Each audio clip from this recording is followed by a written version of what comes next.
Sungguh kami mengucap syukur kepada Allah untuk segala kebaikan dan kebesaran Tuhan bagi kami masing-masing.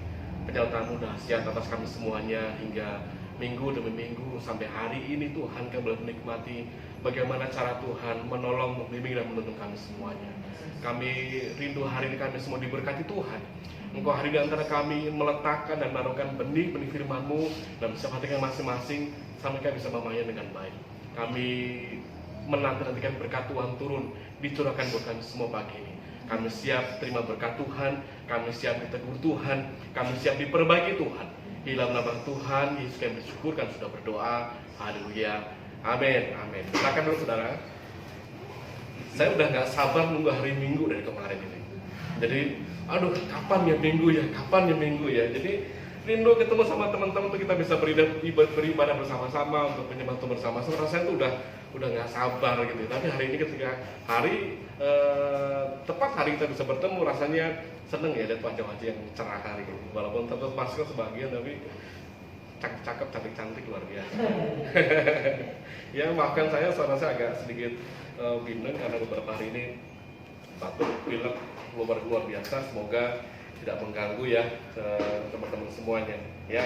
Puji nama Tuhan. Hari ini tema saya adalah syarat dan ketentuan berlaku. Siapa yang sering menemukan kata ini?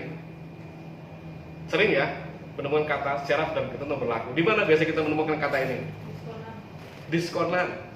Kalau ada diskon itu pasti ada syarat dan ketentuan berlaku. Dalam surat-surat kontrak ada juga, polis asuransi ada juga. Ketika kita mau klaim sesuatu pasti ada syarat dan ketentuannya berlaku. Itu selalu ada. Dan rasanya kenapa sih harus ada syarat dan ketentuan berlaku? Waktu lihat lo dapat hadiah, asik nih, dapat bonus hadiah. Tiba-tiba syarat dan ketentuan berlakunya nggak memenuhi syarat, jadi nggak dapat hadiahnya. Itu yang seringkali menjadi halangan buat kita untuk menemukan apa yang harusnya menjadi bagian kita. Kadang kita kebentur dengan apa yang namanya kata syarat dan ketentuan yang berlaku. Pernah nggak sih ngalamin kayak gitu? Udah mau dapat tapi mentok karena syarat dan ketentuan berlakunya nggak dapat. Puji mau ke Amerika nggak jadi. Syarat dan ketentuan berlaku, nggak usah berangkat. Entah kenapa. Masuk sekolah pun juga karena mungkin begitu. Saya maunya masuk di RP misalnya gitu. Ya, syarat dan ketentuan berlaku, nilainya nggak cukup, nggak bisa masuk juga gitu. Jadi ini yang terjadi dalam hidup kita semuanya, termasuk dalam hubungan kita dengan orang lain pun begitu. Secara nggak sadar, kita nggak perlu ngomong, kita nggak perlu ucapkan, seringkali kita pun menetapkan syarat dan ketentuan berlaku untuk orang lain yang akan berhubungan dengan kita. Ya Pak ya, kalau lu baik, ya gue baik. Kalau sayang, gue juga sayang. Kalau lu bener, gue juga bener. Lu seneng, gue seneng. Lu ngelunjak, gue hajar. Gitu kan? Lu curang, gue tindas. Jadi selalu ada timbal baliknya. Walaupun kita gak pernah ngomong, tapi itu dalam hati kecil kita sudah tertanam dari kecil bahwa harus ada sesuatu yang ditimbal balik buat kita. Apa yang akan kita dapatkan? Apa akan kita terima ketika kita memberikan sesuatu buat orang lain? Harus selalu ada syarat dan ketentuan berlaku. Dan ini terjadi di mana-mana. Lalu bagaimana dengan kita? Apakah Tuhan juga menetapkan syarat dan ketentuan berlaku buat kita? Saya bisa jawab. Apakah Tuhan juga bisa menetapkan syarat dan ketentuan berlaku buat kita untuk kasih yang dianugerahkan buat kita? Adakah syarat dan ketentuan berlakunya? Ada loh. Ternyata juga Tuhan punya syarat dan ketentuan berlaku untuk kita kalau kita ingin menerima keselamatan atau kasih Tuhan atau berkatnya Tuhan. Dan cilakanya apa? Kita nggak bisa bayar itu syarat dan ketentuan yang berlaku itu. Kita nggak bisa bayar, kita nggak bisa kasih buat Tuhan. Tuhan, syaratmu terlalu berat, ketentuannya terlalu tinggi, dan itu nggak berlaku buat saya. Siapa saya? Saya nggak bisa bayar, saya nggak mungkin bisa layak. Nah, untungnya apa? Tuhan yang bayarin. Syarat dan ketentuan berlaku buat engkau dan saya itu ada, yang Tuhan kasih buat kita ada. Tapi Tuhan tahu engkau dan saya nggak bisa bayar, makanya Tuhan yang bayarin. Pakai apa bayarnya? Pakai apa bayarnya? pakai kematian Kristus yang mati buat kita semua. Coba kita buka dulu Alkitab kita masing-masing. Roma 5 ayat yang ke-8. Roma 5 ayat yang ke-8 dikatakan demikian. Roma 5 ayat ke-8. Akan tetapi Allah menunjukkan kasih-Nya kepada kita oleh karena Kristus telah mati untuk kita ketika kita masih berdosa. Kristus menunjukkan kasih-Nya kepada kita ketika kita masih berdosa. Kalau kita kan enggak ya. Kalau kita maunya tuh mengasihi orang yang udah berubah dulu, yang udah baik dulu sama kita, yang sayang dulu sama kita, baru kita balik sayang gitu. Tapi Kristus lakukan yang berbeda, yang sebaliknya. Karena Dia sudah mengasihi kita bahkan ketika kita masih berdosa. Dia mati untuk kita ketika kita masih berdosa. Nah, syarat dan ketentuan yang berlaku ini berlaku buat kita, dan Tuhan tahu kita nggak mampu bayar, makanya Allah kirimkan anak yang tunggal untuk menebus kita semuanya. Harganya nggak sebanding. Dari sini kita masih paham betapa syarat dan ketentuan yang Tuhan berikan buat kita itu begitu berat dan begitu mahalnya.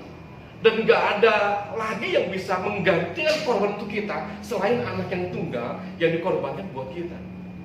Ini yang seringkali kita remehkan, yang seringkali kita anggap enteng, bahwa sesungguhnya ya sekedar selamat oke lah cukup.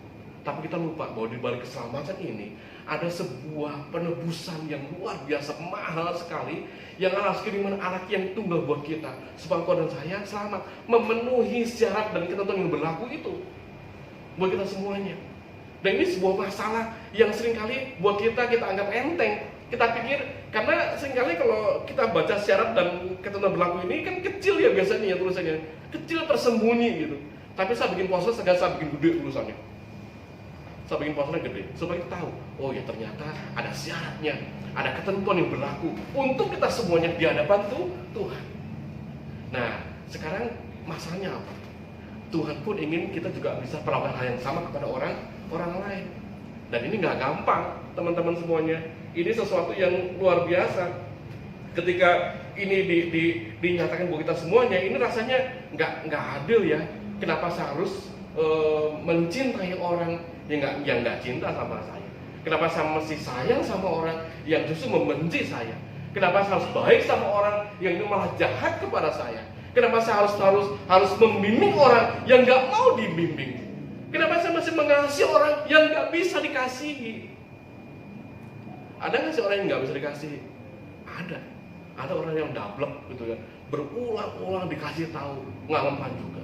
Dibimbing berkali-kali, tetap mangkreng aja, nggak salah-salah juga. Udah kita tarik urat, tarik otak segala macam untuk membodek balik kepada Tuhan, masih aja tegak tengkuk dan nggak mau balik sama Tuhan. Ini terjadi kepada bangsa Israel. Teman-teman semuanya, bagaimana dalam bilangan pasal ke-11? Mari kita cek bersama-sama. Bilangan pasal ke-11 ini cerita hati seorang Musa kepada Tuhan ketika melihat bangsa Israel yang dia cintai, yang dia kasihi, berulang kali dia malah memberontak kepada Tuhan. Bilangan pasal ke-11. Perhatikan ayat yang kita fokus di ayat ke-11 dan 12 ya. Tapi kita bisa membahas dari ayat yang pertama. Bilangan 1 ayat 11 dan 12 dikatakan demikian. Lalu berkatalah Musa kepada Tuhan, mengapa kau perlakukan hambamu ini dengan buruk? Dan mengapakah aku tidak mendapat kasih karunia di matamu, sehingga engkau membebankan kepadaku tanggung jawab atas seluruh bangsa ini? Akukah yang mengandung seluruh bangsa ini? Atau akukah yang melahirkannya? Sehingga engkau berkata kepadaku, pangkulah dia seperti pak pengasuh memangku anak yang menyusu, berjalan ke tanah yang kau janjikan dengan bersumpah kepada nenek moyangnya.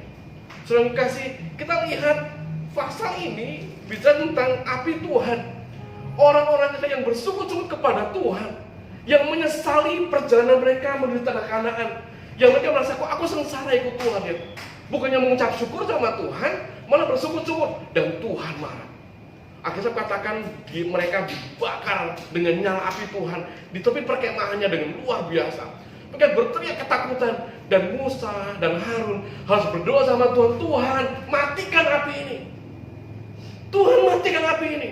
Dan Tuhan mematikan apinya. api pengumpul dimatikan sama Tuhan.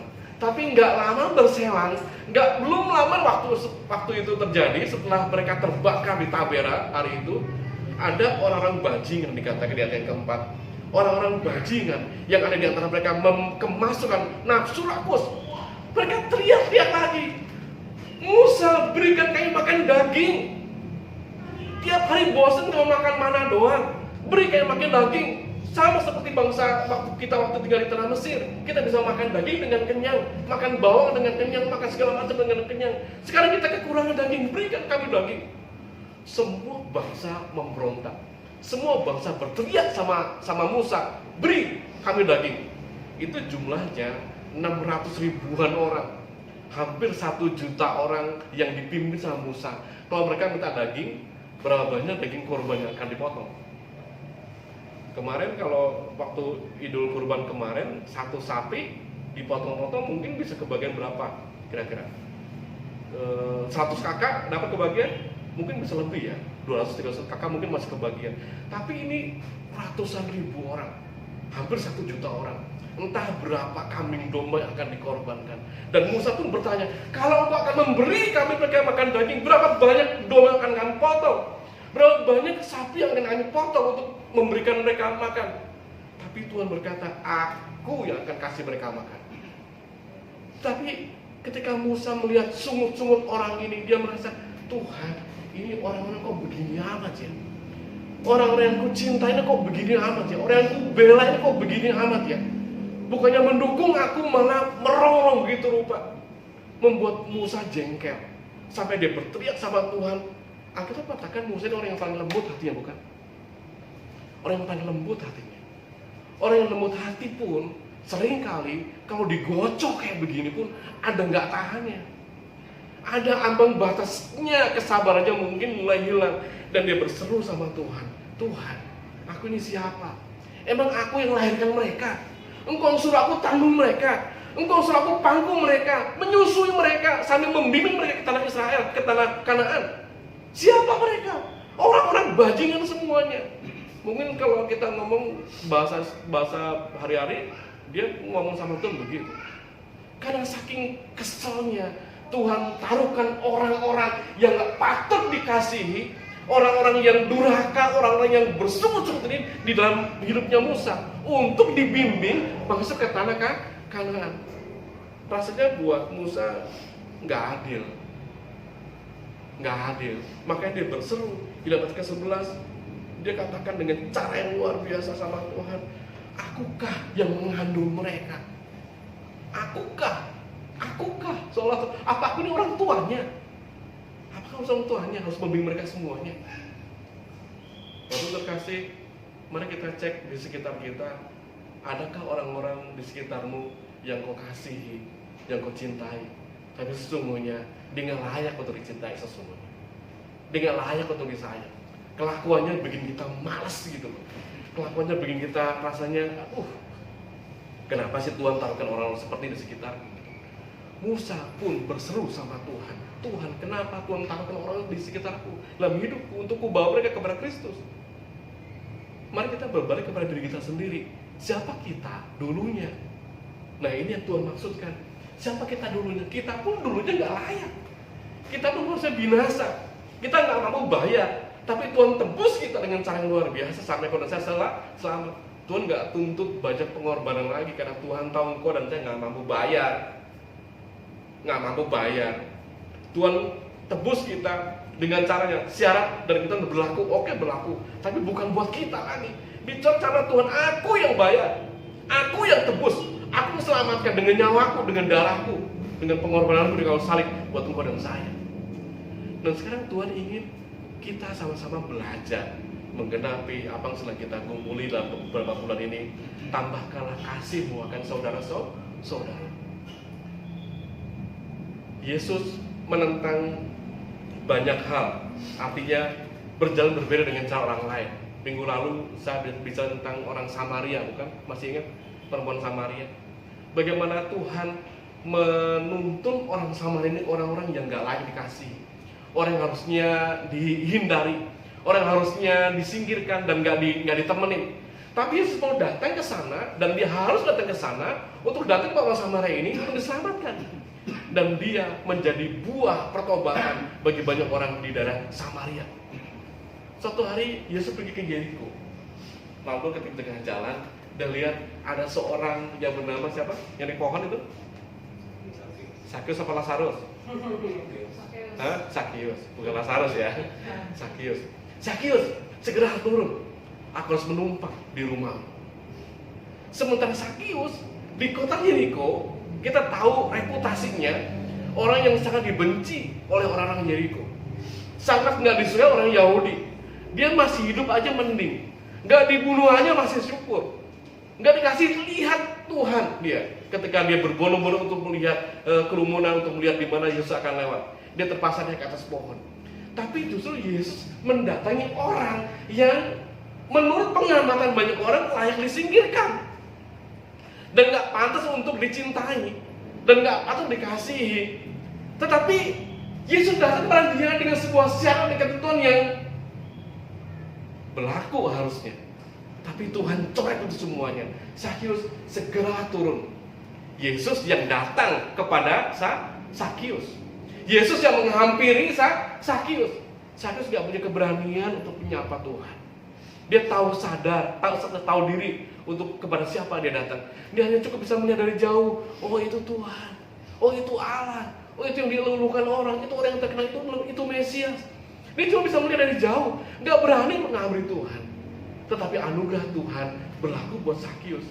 Ketika Tuhan datang, segera turun. Yesus ambil inisiatif. Aku harus menumpang di rumahmu. Saudara kasih, Alkitab katakan bukan kita yang mencari Tuhan, tetapi Tuhan yang mencari kita. Tadi jadi nggak hafalannya tapi? Sama seperti anak manusia datang bukan untuk dilayani, tetapi untuk melayani dan memberikan nyawanya sebagai tebusan bagi banyak orang. Sama seperti Tuhan datang bukan untuk dilayani, tapi untuk melayani dan memberikan nyawanya sebagai tebusan bagi banyak orang. Ini yang Tuhan lakukan ketika dia melihat Sakius. Orang ini harus ditebus, orang yang harus diselamatkan, orang yang harus diampuni. Lalu dia datang kepada dia, dan keselamatan pun terjadi atas Sakius. Perubahan besar terjadi. Dia rela memberikan setengah harganya buat orang-orang miskin dan untuk membayar hutangnya. Mungkin dia jatuh bangkrut dan sebagainya, tetapi cintanya kepada Allah mengakhiri itu semuanya. Satu jiwa diselamatkan dan namanya tercatat sampai hari ini dalam kitab, dalam pasal dalam Injil Lukas tentang seorang yang bernama Sakius. Saudara kasih, pertanyaan besarnya adalah mampu nggak ya kita mengasihi orang yang sebenarnya nggak pantas untuk kita kasih, nggak pantas untuk kita cintai. Orang-orang yang selalu menetapkan sebuah standar. Kalau kamu sayang, ya aku sayang. Kalau kamu cinta, aku cinta. Kalau kamu baik, aku baik. Kalau kamu benar, aku juga benar. Tapi kan naturnya kita ini, kita pengennya kan membalas apa yang dia lakukan kepada kita. Kalau jahat, ya gue jahat gitu kan. Tapi ini yang terjadi dalam dunia kita. Makanya Yesus pernah berkata dalam Lukas pasal yang ke-6,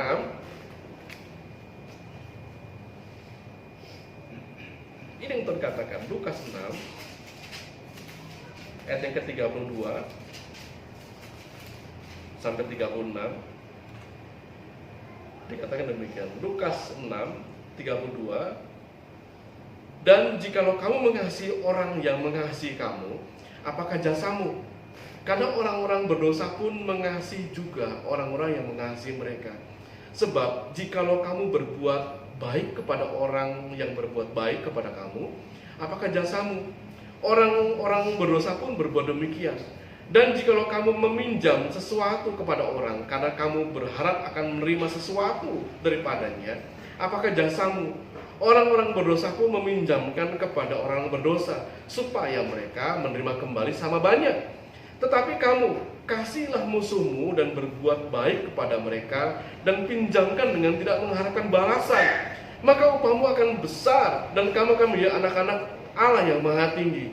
Sebab Ia baik terhadap orang-orang yang tidak tahu berterima kasih dan terhadap orang-orang jahat. hendaklah kamu murah hati, sama seperti Bapamu adalah murah hati. Lihat, Tuhan pun sadar kebanyakan orang dunia kalau melakukan hal yang sama. Apa jasa kita kalau kita hanya mencintai orang yang mencintai kita? Apa upah kita kalau kita memberi kepada orang yang juga berbuat baik kepada kita? Tapi Alkitab katakan kalau kamu memberi, berilah. Dulu saya pernah bahas sama saya, kalau ada orang yang minta kepada kita satu jubah kita, baju kita, berikan juga jubah kita. Kalau ada orang ngajak kita jalan kaki 1 mil, ajak dia jalan kaki berapa? 2 mil.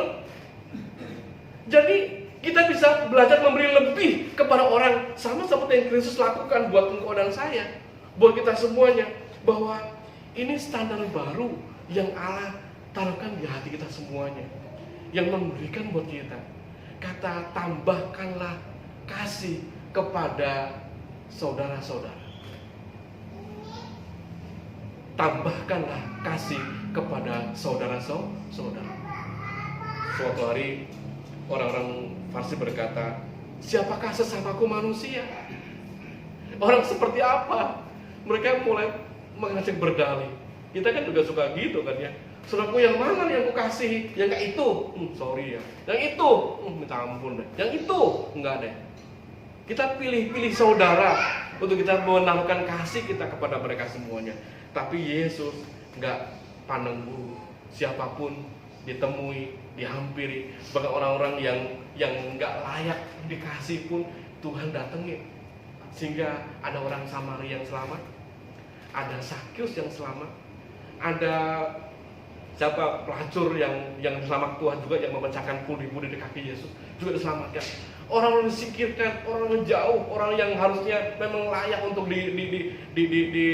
dikucilkan, tapi Tuhan raih mereka, Tuhan rangkul mereka, Tuhan jangkau mereka, sehingga namanya akan dimuliakan, namanya akan dibesarkan. Jadi ini yang Tuhan taruhkan dalam hati kita masing-masing, supaya kita bisa mengerjakan apa yang Tuhan akan lakukan melalui kita. Kita sekali berdoa, Tuhan jadikan aku tanganmu, Tuhan jadikan aku lidahmu, Tuhan jadikan aku memiliki hatimu. Tapi dalam prakteknya kita nggak pernah bisa lakukan dengan sungguh-sungguh, karena kita mulai pilih-pilih orang untuk kita kasih. Kalau engkau mengasihi orang yang mengasihimu, apa upah? Kalau engkau berbuat baik kepada orang yang baik kepadamu, apa upah? Kita sudah melakukan apa yang Dia berikan buat kita semuanya, tapi berikan apa mereka nggak mampu berikan buat kita semuanya, yaitu kasih daripada Allah yang luar biasa, yang turun berlimpah-limpah memenuhi hati setiap kita masing-masing, sampai engkau dan saya merasa, aduh. Paulus pernah berkata, apa gunanya kamu punya seisi dunia? Apa gunanya kamu punya segala macam karunia? Apa gunanya kamu punya mujizat, bisa mengadakan mujizat, bahkan membangkitkan orang mati, kalau kamu gak punya apa? Kalau kamu gak punya apa? Kasih. Apa gunanya kita punya segala sesuatu kalau kita gak punya kasih? Nah, kasih ini yang perlu kita kembangkan. Mudah? Tidak. Ini perlu penundukan diri, perlu penaklukan diri untuk kita bisa mewujudkan kasih Allah di dalam diri kita. Yesus mau turun ke dunia menjangkau orang Samaria. Yesus mau turun ke dunia bisa masuk dalam rumahnya Sakyus. Yesus turun ke dunia untuk bisa menjangkau seorang pelacur untuk diselamatkan. Dia menurunkan dirinya. Dengan nunggu mereka naik dulu sama seperti dia baru selamat, enggak. Kadang-kadang kita yang harus mau merendahkan diri dulu, serendah-rendahnya, sampai mereka bisa start dengan kita, lalu mereka bisa kita selamatkan. Apa upahnya? Upahnya nama Tuhan dimuliakan. Jangan merasa hebat kalau kita punya banyak karunia. Jangan merasa hebat kalau kita bisa mengadakan banyak mujizat, tapi kita nggak punya kasih di dalam hati kita masing-masing. Tapi ini yang perlu kita kembangkan bersama-sama. Kristus sudah mati untuk kita, bahkan ketika kita masih berdosa. Ini syarat dan ketentuan yang berlaku, yang Tuhan taruhkan buat kita dan semuanya. Bahwa kau dan saya nggak mungkin bisa memenuhi syarat dan ketentuannya Tuhan. Nggak bisa. Tapi Tuhan tahu kalau kita nggak bisa balas, kita nggak bisa penuhi tuntutan Tuhan dan syaratnya Tuhan, Tuhan yang bayarin, Tuhan yang coret. Nggak apa-apa, aku yang mati buat kamu. Aku yang tebus kamu, aku yang selamatkan kamu. Kamu gak bisa memenuhi syarat dan kita berlaku untuk masuk surga. Gak bisa, kamu terlalu berdosa. Kita terlalu berdosa, terlalu kotor kita. Dan hanya Tuhan yang mampu memulihkan kita semuanya. Mari sama-sama kita belajar perlakukan orang lain dengan cara Tuhan memperlakukan kita. Kalau kita mulai memandang rendah orang lain, pandang dirimu di hadapan Tuhan. Serendah apa kita di hadapan Tuhan sesungguhnya? Kalau kita memandang jelek sama orang lain, pandang dirimu sejelek apa kita di hadapan Tuhan sesungguhnya. Tapi Tuhan mau tebus kita, tapi Tuhan mau selamatkan kita, tapi Tuhan mau bebaskan kita. Dia mati buat kita dengan darah yang sangat-sangat mahal. Kenapa kita nggak mau coba lakukan? Belajar untuk mengasihi orang lain yang kita bisa tambahkan dalam iman kita untuk mengasihi mereka semuanya. Mengasihi orang-orang yang mungkin nggak layak dikasih, nggak layak dicintai, nggak perlu sesungguhnya untuk kita perhatikan. Tapi Tuhan justru menaruh kasih pada orang yang seperti ini. Semoga pesan ini bisa tertangkap dalam hati kita masing-masing, dalam hati saudara, supaya kita juga memahami bahwa oh Tuhan, kalau saya selamat bukan karena saya hebat, bukan karena saya luar biasa, tapi betul-betul karena sejujur-jujurnya, karena Tuhan cinta sama saya. Dan Tuhan tahu saya nggak bisa bayar kebaikan Tuhan, sehingga syarat dan ketentuan yang berlaku ini dicoret sama Tuhan. Dan Tuhan yang bayarin kita supaya kita bisa memenuhi syarat dan ketentuan yang berlaku itu. Kalau dia yang dituntut buat kita semuanya, kita nggak akan pernah bisa bayar apa tuntutan Tuhan, apa syarat Tuhan. Kita nggak pernah bisa membayarnya. Saudara, kita beri bersama-sama, saudara. Sungguh Tuhan, kami bersyukur kepada kami yang tidak layak ini, kami yang harusnya binasa, kami harusnya mati, tapi Kau tebus kami dengan kuasa darah-Mu, dan kami diselamatkan, dan kami dimerdekakan ya Tuhan. Kami menjadi milik kepunyaan Allah sendiri, menjadi imamat yang kudus di hadapan Tuhan. Kami sungguh bersyukur ya Allah, bila kami boleh memiliki kesadaran ini dalam hati kami masing-masing. Kalau kami yang tidak layak ini dikasih Tuhan, bila kami juga boleh belajar untuk boleh mengasihi orang lain yang menurut kacamata dunia mungkin juga tidak layak untuk dikasihi. Tapi Tuhan taruhkan mereka di hati kami, di sekitar kami, dalam hidup kami semuanya, supaya kami belajar untuk mengasihi mereka dan mencintai mereka, untuk kami boleh bawa mereka kepada Tuhan. Tuhan, berikan kami hati yang lembut, hati yang mengasihi. Tuhan, tambahkan Tuhan bagi kami masing-masing Tuhan. Roh Kudus semua akan menolong kami untuk kami boleh mampu melakukannya Tuhan. Sulit Tuhan, kami percaya Engkau mampu melakukannya buat kami semuanya. Tuhan, kami menaruhkan hidup kami dalam tangan Tuhan, untuk Tuhan pakai menjadi alat kemuliaan bagi nama Tuhan. Jemaat Tuhan mendengar hari ini, dan juga pakai kami semuanya, agar hidup kami berarti, agar hidup kami juga boleh menjadi berkat bagi banyak orang. Terima kasih Bapa, di dalam nama Tuhan Yesus kami bersyukur buat semuanya. Haleluya, haleluya, amin.